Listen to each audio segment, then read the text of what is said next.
Hey guys, this is Thomas McIntosh with Macintosh Trading. Today I'm bringing you guys another video, and today we're going to talk about reverse splits, kind of what they are and how they work. This is just going to be a super quick example video. These actually aren't too hard to explain, so let's get started. So right here we have the ticker CYCC, and they actually had a reverse split today, which kind of caused them to run a little bit. So here's a little bit on why a company would do a reverse split.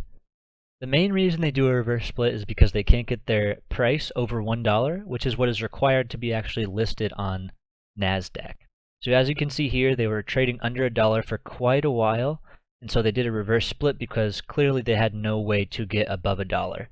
So a lot of times I will actually keep away from companies that do a reverse split, strictly because clearly they have no news or nothing to release to get their price over $1.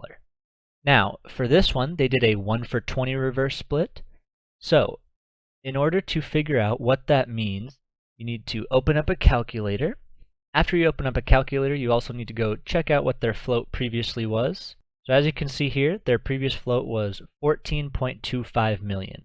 If we go back and look at the stock price the day before, you can see that it opened at 40, the high was 0.4035 and the low was 0.36, and then the close was 0.3867.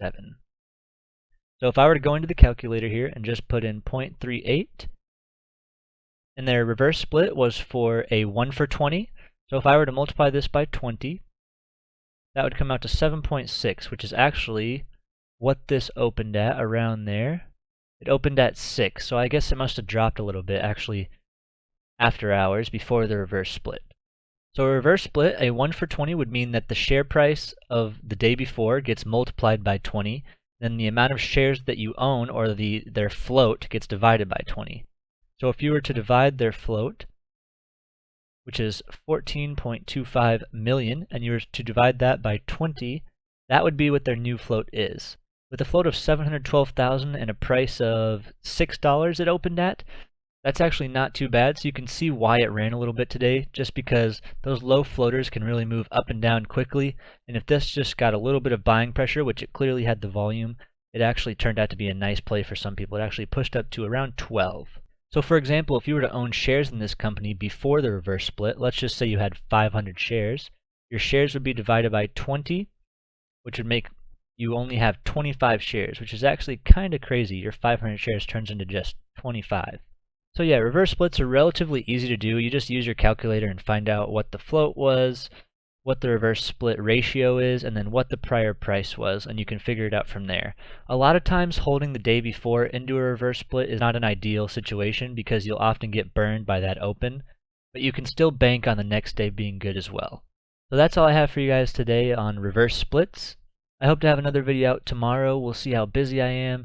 And I hope you guys had a great day of trading today. Again, if you want to join Macintosh Trading, our private Discord, we are actually going to be canceling our free trial as I have some big news coming soon. But I hope you guys did enjoy this, and if you did, make sure to like, subscribe, share it with your friends. Follow me on StockTwits. My name is Thomas McIntosh on there, and I'll see you guys later.